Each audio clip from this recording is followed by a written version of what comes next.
Salut les amis pêcheurs et bienvenue sur la chaîne. Ici votre ami et expert prêt à décortiquer la semaine à venir. Et quelle semaine mes amis?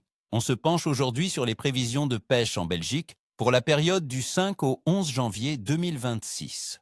Alors, la question que tout le monde se pose, est-ce que ça va mordre? Je vous le dis tout de suite, cette semaine ne sera pas comme les autres. On va passer de conditions très difficiles à une fenêtre d'activité qui pourrait bien vous offrir une session mémorable. Restez avec moi, car je vais vous révéler exactement quand et comment profiter de ce changement radical. Accrochez-vous, on analyse tout ça ensemble. Cette semaine, amis pêcheurs, il va falloir être malin et cibler les espèces qui restent actives par ce froid. On va donc se concentrer sur nos carnassiers favoris. Commençons par le roi des profondeurs, le sandre. En ce début janvier, avec des températures d'eau très basses, le sandre sera calé dans les zones les plus profondes et les plus stables. Cherchez-le dans les fosses des canaux, au pied des piles de ponts ou sur les cassures franches dans les grands lacs. Il ne bougera pas beaucoup, alors la clé sera une présentation extrêmement lente. La pêche en verticale avec des leurres souples de 3 à 5 pouces sera la technique reine. Optez pour des coloris naturels par temps clair et des teintes plus vives comme le chartreux si l'eau se trouble avec les précipitations attendues en fin de semaine.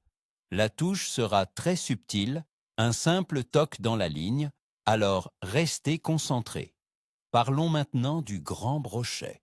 Lui aussi sera ralenti par le froid, mais une grosse proie reste une opportunité qu'il ne refusera pas.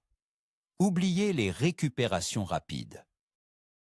Cherchez-le près des mêmes structures que le sandre, mais peut-être un peu moins profond, là où il peut surprendre les quelques poissons blancs qui s'aventurent. C'est le moment idéal pour pratiquer une pêche au posé avec un poisson mort, une technique redoutable en hiver. Si vous préférez le leurre, utilisez de gros shad de 6 à 8 pouces, montés sur des têtes plombées légères pour les faire planer au-dessus du fond, ou des swimbaits à récupération très lente. L'animation doit être minimale, quelques tours de manivelle et de longues pauses. C'est la pause qui déclenchera l'attaque. Enfin, n'oublions pas la perche. Les belles zébrées se déplaceront en bancs compacts, souvent à la recherche de la moindre source de chaleur ou de nourriture. Comme pour le sandre, elles seront dans les couches d'eau inférieures. La technique du drop shot est parfaite pour ces conditions, car elle permet de présenter un petit leurre immobile juste sous le nez des poissons. Des petits leurres souples, imitant des alevins ou des vers, seront irrésistibles. Si vous localisez un banc à l'échaussondeur, insistez, car même si elles sont peu actives, la compétition alimentaire peut en décider quelques-unes à mordre. La patience sera votre meilleur allié. Maintenant, analysons ensemble les conditions qui vont dicter le comportement de nos amis à écailles. Pour la météo, la semaine est coupée en deux. On commence avec un temps froid et sec, avec des températures qui peineront à dépasser le zéro. Cela va maintenir les poissons dans un état de léthargie. Mais attention, à partir de jeudi, un changement s'opère. L'air se radoucit sensiblement, avec des températures qui pourraient remonter jusqu'à 5 ou 6 degrés, et des précipitations, d'abord sous forme de neige puis de pluie, sont attendues. Cette chute de la pression atmosphérique et ce léger redoux sont souvent le déclencheur que les carnassiers attendent pour se nourrir avant un éventuel retour du grand froid. Le vent, qui s'orientera au sud-ouest, va également dans ce sens. La température de l'eau dans nos lacs et canaux est très basse, probablement autour de 3 à 4 degrés.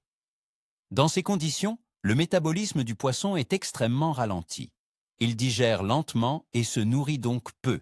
C'est pourquoi les fenêtres d'alimentation sont si courtes et précieuses. Le petit redoux en fin de semaine ne va pas réchauffer l'eau de manière significative, mais la tendance suffit à influencer le comportement des poissons. Concernant la phase de la Lune, nous débutons la semaine juste après la pleine Lune du 3 janvier. Nous serons donc en phase de Lune descendante, en route vers le dernier quartier le 10 janvier. Selon les croyances non populaires, ce n'est pas la meilleure période pour la pêche, l'activité étant souvent plus forte autour de la nouvelle et de la pleine lune.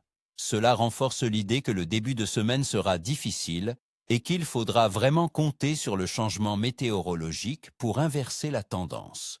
En résumé, l'activité générale des poissons sera très faible en début de semaine.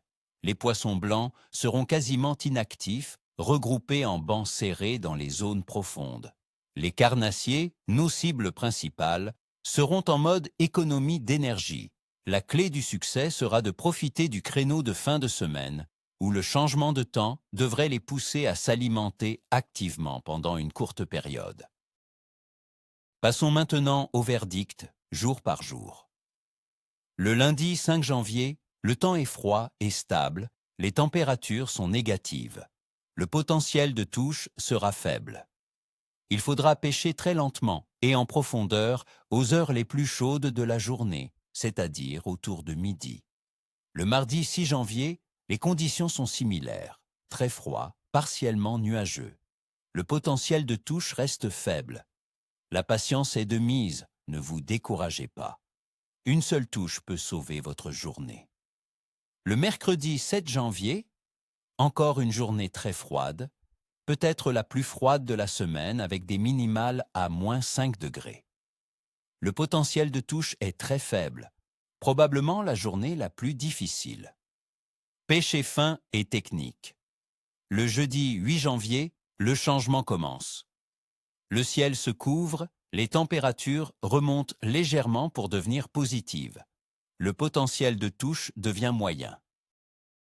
C'est le début de la fenêtre d'activité. Les poissons commencent à bouger.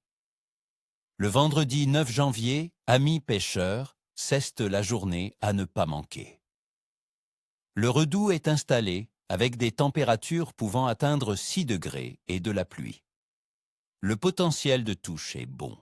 La chute de pression et la couverture nuageuse vont inciter les carnassiers à chasser. Sortez vos leurres, c'est le moment. Le samedi 10 janvier, les conditions restent favorables. Il fait plus doux. Le temps est couvert. Le potentiel de touche reste bon, même si l'effet de surprise du changement est un peu passé. Une excellente journée pour être au bord de l'eau. Enfin, le dimanche 11 janvier, la météo reste douce et humide. Le potentiel de touche sera moyen à bon.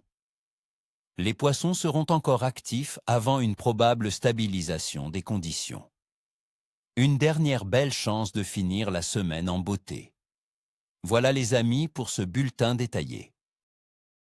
J'espère que ces conseils vous aideront à préparer vos sorties. N'oubliez pas que la pêche n'est pas une science exacte, mais en mettant toutes les chances de notre côté, on se rapproche du succès. Je vous souhaite à tous une excellente semaine au bord de l'eau et comme on dit chez nous, ni queue ni tête. N'oubliez pas de liker la vidéo si elle vous a plu, de vous abonner pour ne rien manquer et surtout, racontez-moi tout en commentaire. Quels sont vos plans pour cette semaine? Avez-vous déjà fait de belles pêches dans des conditions similaires?